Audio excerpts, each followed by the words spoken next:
Okay, so Netflix versus Paramount Pictures over Warner Brothers. You guys, okay, like I said in yesterday's episode, we were going to talk about this Hollywood acquisition, this bid $108 battle between these two companies. It is interesting, and I said we were going to talk about it, so let's just go ahead and let's dive into it. Welcome back to the channel of Pocket Politics, you guys, and to the podcast of Archie's Briefings. I'm your host, Arshel Branch, and listen, subscribe to the channel if you haven't already. Hit the notification bell so that way you never miss an episode, and let's just go ahead, dive right into this. Okay.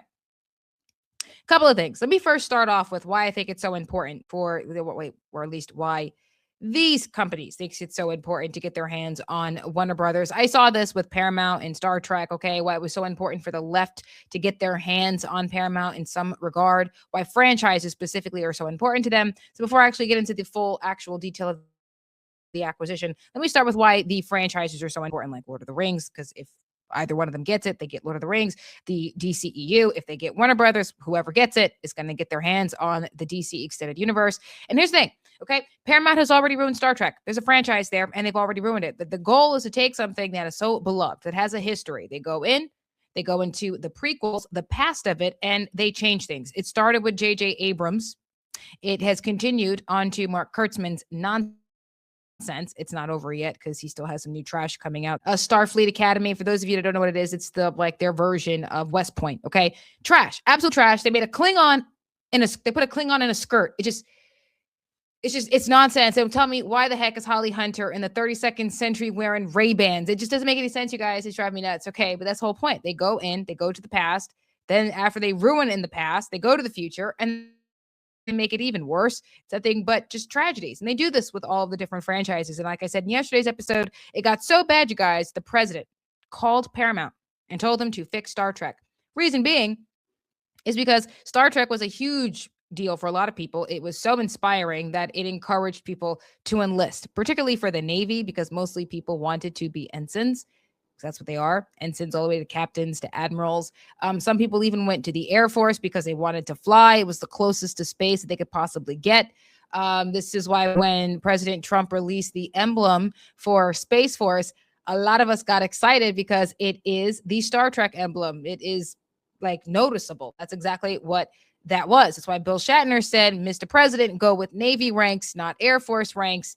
He didn't listen to Bill Shatner, unfortunately. But again, there's such a love for the franchise and franchises that the concern is that the wrong person is going to get their hands on it and completely destroy it, completely ruin it. And we've been seeing that across different franchises. So we saw this with Star Trek. You're seeing this with the DC universe. It just got worse and worse over time. Young Justice and so many others. I don't know if you guys who are watching, if you guys ever watch Cartoon Network, but that's pretty much what happened there. Scooby-Doo, another one. Mindy Kaling, she comes out with her show, The Velma Show, and there was nudity. She made Scooby a black female. There was cussing. She made Fred a idiot white guy. Just everything wrong with it. You take something that people love and adore, so you can try to get those attention, try to get the views, try to get that attention, and then that's it. Because of Mindy Kaling, there can be no more Scooby-Doos until she finishes her stuff, and of course, that's never going to happen. So we don't know what's happening with the future of Scooby-Doo. Kurtzman has a deal with Paramount, so we don't know what's going to happen with Star Trek if they're going to be allowed to do more after they have completely finished everything that Kurtzman decides to do with it. We have no idea. Franchises are important because it gets all of the attention. I mean, they're huge moneymakers. So if you do it right, then you could make a lot of money. So the idea, I had a comment from yesterday's episode say to me, they don't mind if the Zionists buy Paramount, if the Zionists of Paramount buy Warner Brothers, because it means that they will fix the DCEU. Now, I say all of this to say, because though I have, an interest in seeing the restoration of some of our favorite franchises and stories, I kind of believe, it's over. Star Trek is dead. Stop fondling the corpse. I don't think the Zionists are going to fix it. I do not care if Netflix, that's not that I don't care, but if the wokesters get their hands on, Harry Potter, that it's going to be fixed, considering J.K. Rowling has already ruined it. Snape is a black guy and Dumbledore is gay. She did that. Hell is a bottomless pit because there's always some little a-hole making it worse. first rule of holes, when you are in one, put down the shovel and stop digging. Okay. And Netflix getting Warner Brothers to ruin the Wizarding World, obviously, that's just not going to happen there. So I have no hope for those things. I thought there was going to be some hope for the DC universe. James Gunn seemed to get the idea that people want to cheer in the theaters, and that sounds fantastic. And so while everybody's engaging with whether or not it should go to the Netflix wokesters or if it should go to the Zionists of Paramount Pictures, who's to blame for why we're even in this position? Was it the Supreme Court decision of the U.S. versus Paramount Picks back in 1948 that did all of the damage? Was it because the theaters lost the ability, or excuse me, the studios lost the ability to offer up their movie theaters as collateral? And while all of this is the conversation, my whole thing is, can I buy the DVD? Because I feel like we're focused on the wrong thing. Okay. We're focused on the wrong thing. We can't do a darn thing if it's going to be the Zionists or if it's going to be the woke. We have no idea. We have no control over that. I'm not thrilled if the Zionists get their hands on it, and I'm not thrilled if the wokesters get their hands on it. And so rather than deciding what is going to happen to the fate of Gandalf, are they going to remove all of the Christian and the Christ-like, qualities of Gandalf out of the story if the Zionists get their hands on it? Are they going to make Aragon gay if the wokesters of Netflix get their hands on it? You know what? Instead of determining which kind of hell is going to be better, you know what? How about I just choose no devils, no hells, not the shark, not the alligator, build the boat. I'm buying the DVD. I'm buying the Middle Earth franchise. I'm watching the DVD. Because while everybody's having the conversation at the Hollywood acquisition, Netflix versus Paramount, this is a soap opera, as, Brett Cooper said, fathers trying to, sons trying to make their fathers proud, politicians involved, global money involved, Saudi Arabia, the Qatar, I believe is what they're called. Come on, please. Jared Kushner is positioning himself so that way the Paramount Pictures can be the largest media conglomerate that the world has ever seen if they get their hands on Warner Brothers, which is ironic to the U.S. decision, at the U.S. Supreme Court decision made back in 1948. The whole point was to keep something like this from happening, and it happens anyway, and they did it without movie theaters. Only this time, global money is involved. Global influence is involved, and it happened back in 1948. I find that decision to be quite suspicious because a lot of stuff happened in 1940s. We obviously know what that is. Candace Owens has spoken a lot about this. I think, with the Zionists, it was a very big time for them in America. Okay. Very big time for them. And that decision, I could be, reaching, it could be a conclusion that's just way out of there, but that's kind of how it feels at the moment. Okay. I feel like the Zionists, they are really trying. And the wokesters, they're really trying. And I can't control the wokesters and I can't control the Zionists. What I can control is what I do. And while everybody's so busy trying to decide if you go to the Zionists or the wokesters, I'm like, did anybody pay attention to the fact that DVD sales are down? That from theater to disc is happening less and less and less? Ask yourself this question if you're if you're a millennial watching this, if you're one of my boomers watching this, when was the last time you saw a commercial for the Disney Vault? I feel like that disappeared. Like, it's 10 o'clock. Do you know where your children are at? Like, we don't even get those anymore. And that's a concern. It made me think. I started to think back to all the different times, all the many, many times in which I would engage with streaming or software on my PlayStation and realize I don't own anything. And so what I'm trying to get across to everybody who's watching this episode today is understand this own nothing and be happy is not just a goal, is a business model, and it is our dystopian reality unless we decide to do something, okay? You don't own a darn thing. You own a piece of plastic when it comes to the cell phone. You don't own the software, people. We don't own this. We own the television, but we don't own anything in it. You don't own Amazon. You don't own Apple. You don't own any of it. So yeah, that while everybody's sitting here talking about the acquisition of Hollywood, what's going on with Hollywood, what happens to the movies, are you going to be able to buy them on DVD? Because I remember when I was talking to Brett Cooper, well, not talking to her, but I was in her comment sections. I feel like I'm talking to her. And I said, buy DVDs because whoever gets control over it, yeah, we just got to be able to compete, well, at least have our attention not be divided. That's more accurate. That's what I mean to say. We don't want our attention to be divided between what we know we like and the trash that either side comes out with. And to prevent that from happening, they will remove it from their platforms. We are already seeing it. Here are a list of examples here, okay? Just to give you a few. Hollywood turned on Bill Cosby. You can't find the Cosby Show anywhere. I don't know Bill Cosby. I know Cliff Huxtable. I know the Huxtable family. That's what I know. I can't find it anywhere. but bet you're behind. You can buy the DVD. Annie Potts did an interview with what's her name? Kelly Clarkson.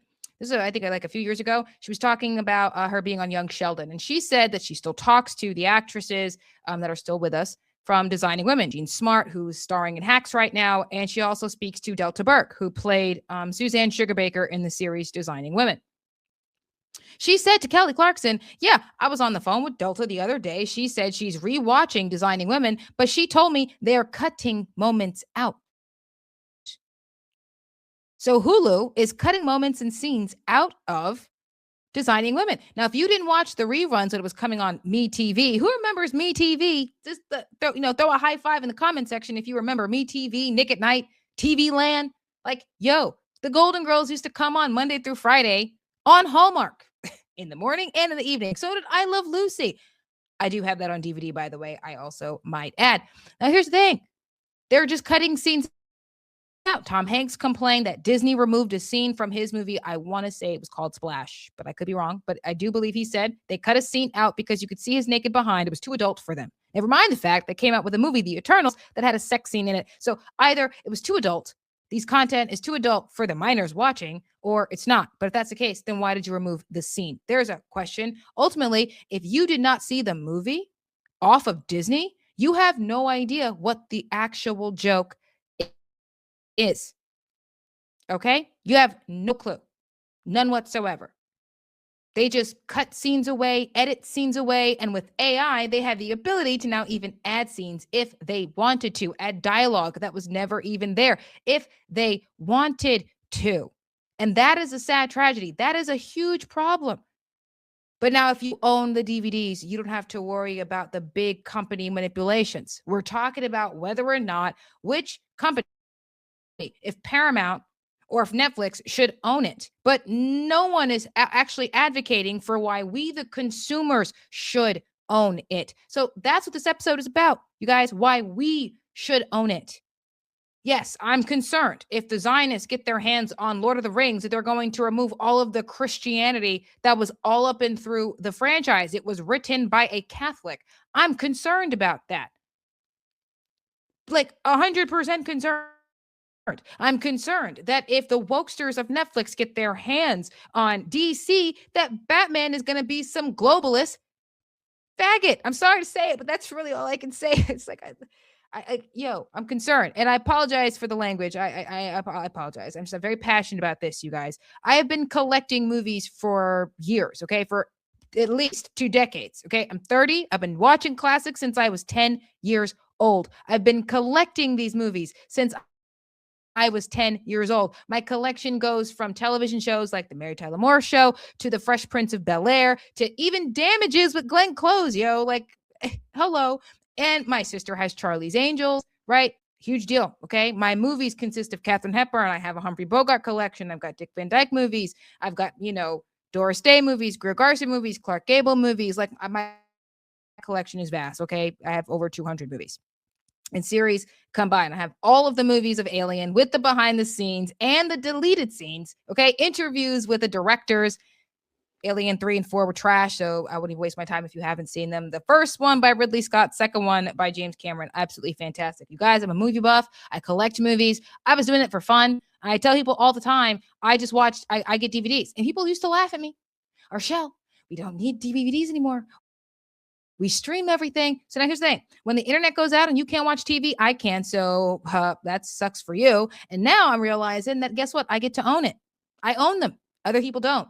I don't need to wait for the Disney vault to say I'm releasing Mary Poppins, or I don't have to pay Disney and subscribe to their platform to watch Mary Poppins because I have Mary Poppins on DVD. Why are we discussing who should own Warner Brothers, and we don't even include ourselves in that conversation? I don't need to own the studio. I just need to be able to own the content, okay? It is not just the goal anymore of own nothing and be happy. It is our reality unless we do something about it. I don't care anymore. Well, I care and I don't. I more don't care if it goes to the Zionists, if it goes to the wokesters. Can I still buy them on DVD? Okay. Casablanca and K-pop Demon Hunter, that does not belong in the same sentence at all. It doesn't. It's ridiculous. Okay. Alfred Hitchcock movies in the same sentence as The Witcher. It does not belong in the same sentence. Don't even belong in the same dang category at all for me yet. If Netflix gets their hands on it, that will be what happens. I'm not saying I'm not happy, that I'm thrilled about this decision. I am not. But rather than sit here and get all flustered and irritated and upset, which I am in some cases, but not fuming upset over this, my whole thing is, yeah, I'm just going to buy the Hitchcock movies. I'm just going to buy them on DVD, because then they don't got to ruin it. They can't ruin it if I just don't watch them and if I own it. I'm not trying to have them be so offended by my attention going to what I like. And then they remove the things I like. Star Trek Prodigy, guess what? That's not on Paramount anymore. Season 1 is gone. It's like gone for good. Season 2 is on Netflix until the end of this year, and then it's gone for good, except on DVD. So all you new Trek fans who enjoyed Star Trek Prodigy, who loved Hologram Janeway, the only way to watch it, you got to buy the DVD.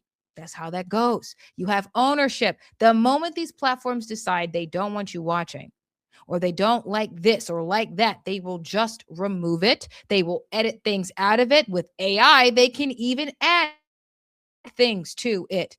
That is not the true vision of what the writer had done, what the director had done, what the cast has done. And I do think that that is something that we have to consider. We should be talking about what we could own. We should be trying to own everything. You do not own the software on the PlayStation. The second they say that they need the space, they will remove it. Okay. The second they say that you need to pay a subscription to have access to things that you bought, like Apple, I might add, then did you really even own it? It's a scam.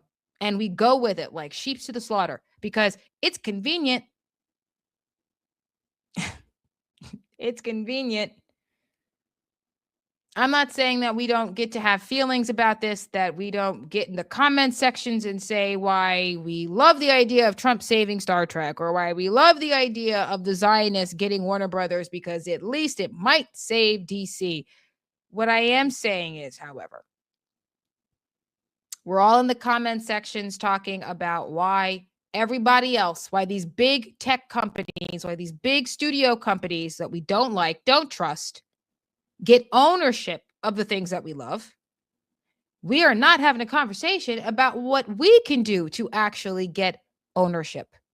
And so I decided to change the conversation. I did it in the comment sections of the Brett Cooper episode. And guess what? A lot of people commented and they were saying, where do I buy the DVDs? Do I buy them off of Amazon? Can I find them in the stores? Where do I go? DVD sales are headed down the drain. And the second we decide that we want the ownership, that might change. So we do have some power in all of this. We're not powerless. We're not helpless. We can get ownership just simply by buying the DVD, you guys. So you go ahead and get in the comment sections and let me know, do you agree? Are you going to start buying DVDs? Because, I'm telling you, you own it. I didn't even think when I told that to my cousin. And I said, yeah, no, I do it because if the internet goes out, I can still watch DVDs. It never occurred to me that I was onto something even before all hell broke loose. Didn't even occur to me. So start buying DVDs. Let me know if you're going to start buying DVDs. What is the first movie you're going to buy? Because, I kind of want to buy Now Voyager because it is a Warner Brothers movie. I was watching it the other day, you guys. And just at the beginning, you know how they all start with the studio emblem, the studio logo. There it was. Warner Brothers. And I thought, oh, damn. Damn. Oh gosh, here we go. Okay, it's Betty Davis, Paul Henreid, and Claude Rains. I got to buy this movie on DVD because, funnily enough, that's a movie I do not have, and I have to get it. So drop it in the comment sections. What movie is going to be the first one, or television series is going to be the first series you buy on DVD, just so you can start working towards building your collection and having ownership, because that is the goal. That's the American dream. Ownership. Okay, from the DVD to the land. That's American. And I think that's what we should be striving for. And that's the conversation for today. Now I'm going to go ahead and take myself on to work. I love you guys. Definitely get to the comment section. Subscribe to the channel if you haven't already.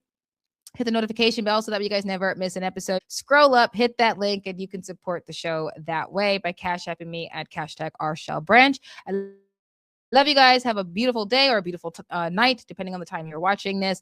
And, of course, because it's me, God bless and Kepler.